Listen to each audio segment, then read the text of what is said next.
How different is Shrek from the book it's based on? Good question. Shrek is a Dreamworks animated movie released in 2001 based off the 1990s book by William Steig. So let's find out how different the picture book is from the motion picture. William Steig's story follows an ogre named Shrek. He's described as uglier than his mother and father, who themselves are considered ugly. Ogres are feared creatures in the land, so one day Shrek's parents kick him out of their home, literally, to do some of his own damage to the world. Along his journey, Shrek comes across a witch who's boiling bats in serpentine and turtle juice. Shrek demands that the witch tell him his fortune, where she reveals that a donkey will take him to a knight, who he will conquer before marrying a princess even uglier than him. Shrek is excited by the opportunity to marry a princess and sets off right away. Along the journey, Shrek crosses paths with a dragon, which Shrek battles and defeats with his putrid blue flame. He then comes across that donkey the witch was talking about and rides it to the castle. Shrek then takes out the knight with his fire breath before meeting his hideous princess. The two fall in love, and as the witch foretold, the pair are married and live horribly ever after. The movie follows an ogre named Shrek reading a fairy tale while doing his business, but it's not a great story because he uses one of the pages to wipe his bum. Like every ogre in this fairy tale land, he's feared by all that is, except for an annoying talking donkey, who's a donkey. Everyone is surprised that he can talk, even though literally all the other animals in this movie can also talk. There's not really a friendship between the two characters, but if there is, it's more one-sided from Donkey. Shrek just wants to be left alone. He's not even tempted by waffles. Shrek prefers drinking eyeball margaritas and eating slug salad. One day, Shrek's peace is interrupted by a multitude of fairy tale creatures banished to a swamp by Lord Farquaad, ruler of Duloc. So Shrek sets off with Donkey to confront Farquaad and reclaim his home. Farquaad is short, which everyone constantly makes sure to remind him about. He wants to become king, but the only way to do so is by marrying a princess. He selects Princess Fiona, but she's imprisoned in a castle guarded by a dragon. So he organises a tournament that would see the bravest knight rescue Fiona for him. Some of you may die, but it's a sacrifice I am willing to make. Shrek and Donkey arrive as the tournament is taking place, leading to Farquaad changing the rules of the contest so the champion would be whoever can kill the ogre. I always thought Shrek wanted to settle this over paint, but the thick Scottish accent was actually saying pint. None of the knights want to settle it over a pint or paint, leading to Shrek taking the victory. So instead, Farquaad sends Shrek on the quest to rescue Fiona in exchange for removing the fairy tale creatures from his swamp. On their journey, Shrek explains that ogres are like onions because they have layers. So I guess that must mean Donkey is like an orange because the fruit and the colour have the same name like Donkey and his species. Shrek and Donkey arrive at the castle, getting past the dragon to rescue Fiona from the highest room in the tallest tower, only for her to be disappointed that her rescuer is an ogre and not a prince. This doesn't bother Shrek, as he's just here to deliver the princess to Farquaad so he can get his swamp back. However, as they're travelling back to Duloc, Shrek and Fiona begin to form a romantic connection, sharing scary floss and literal animal balloons. We then learn that Fiona has been cursed to turn into an ogre at night, and that the curse can only be broken with true love's first kiss. She conceals this from Shrek and Donkey, but Donkey's curious ways eventually discovers her secret. Shrek overhears part of Fiona and Donkey's conversation and mistakenly believes Fiona was calling him a hideous monster when she was actually referring to herself. Hurt by this, Shrek leaves Fiona for Farquaad and the two agree to marry that day. Donkey brings Shrek to his senses, then the two fly to Duloc's castle on the dragon that was guarding Fiona's castle, who is now in a relationship with Donkey, having a shared connection of being named after their species. Shrek crashes the wedding, where Fiona reveals her ogre form. Farquaad is disgusted and orders the guards to kill them, only for the dragon to save the day and eat Farquaad. Shrek and Fiona share true love's first kiss, permanently changing Fiona into her true form, an ogre. The two marry and live ugly ever after. I was hoping this would be a happy ending. So what does the book have that the movie doesn't?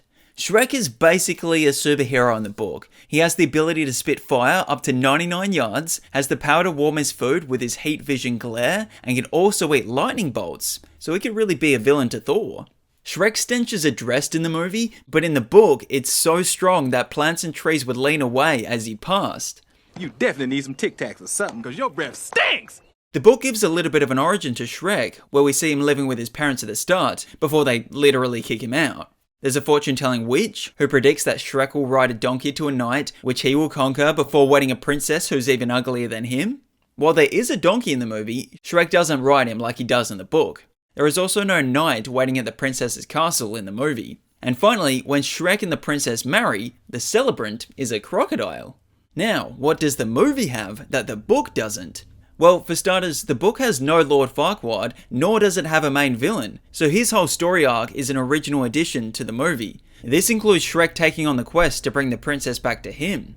In the book, the princess herself is deemed ugly, but not an ogre, meaning the whole true love's first kiss to break the curse is an original addition.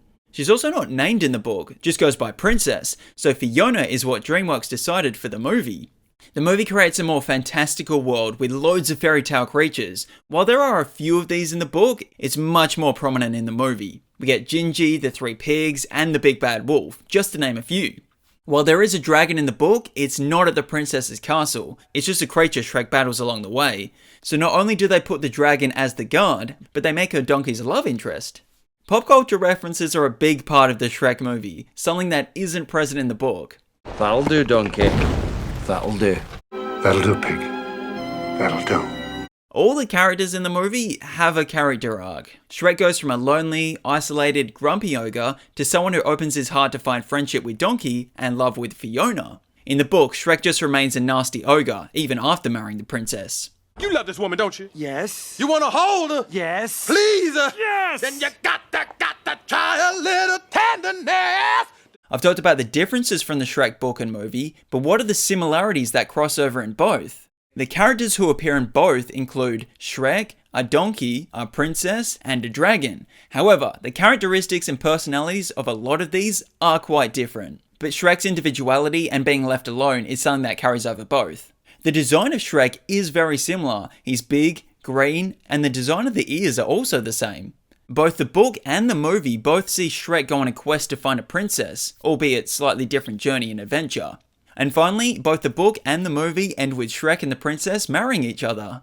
To be honest, the movie is so loosely based on the book, they probably could have gotten away with saying it was an original idea.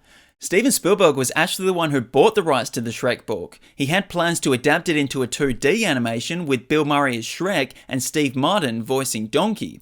However, Spielberg later sold the rights to the studio he co-founded, Dreamworks. The animation studio then created a computer-generated movie, which went on to win the first ever Academy Award for Best Animated Feature.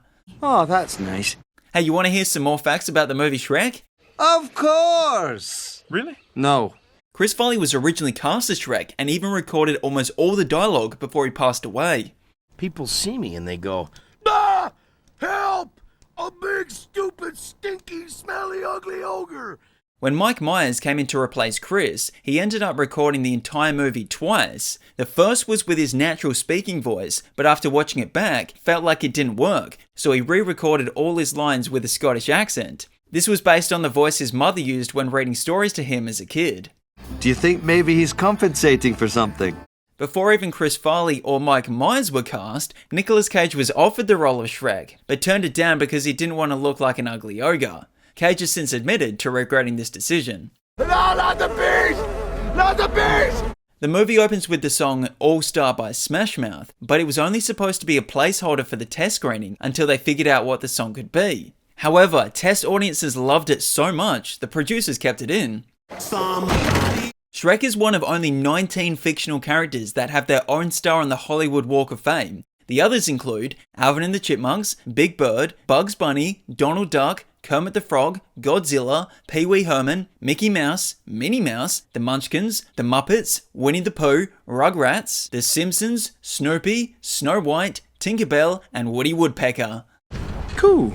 Alan Rickman was the first choice to play Lord Farquaad, however, opted to play the role of Severus Snape in Harry Potter instead. The role ultimately went to John Lithgow.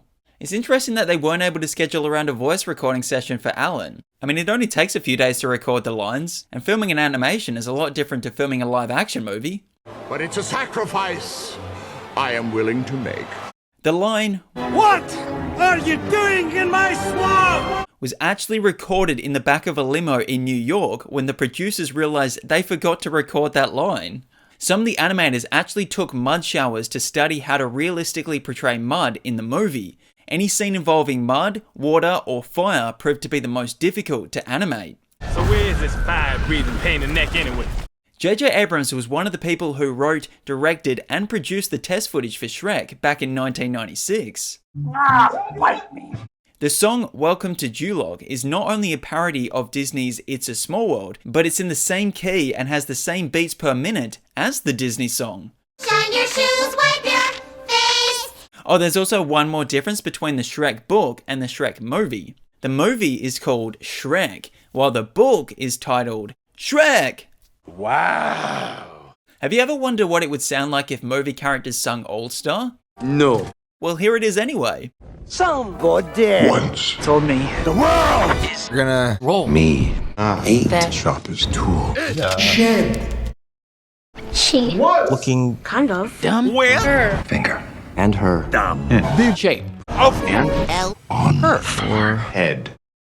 Well, years. Coming. Don't stop. coming. Hit the ground. Running. Didn't make sense. Not Full. Brain. Get small. your head. It's dumb. So much. So much. See. What's wrong? King. You'll never. If you don't go. You'll never. If you don't. Glow. Hey now. You're a star. Game on. Go. Play. Hey now. You're a Rock star. The show. On. Bid. That glitter is gold. Only. break. The mold. Thanks for watching. Let me know in the comments what your favourite Shrek movie is, and don't forget to absolutely obliterate those like, hype, subscribe and share buttons. I'm just kidding. Only do it with enough force that it registers. I don't want any of you breaking whatever device you're watching this on.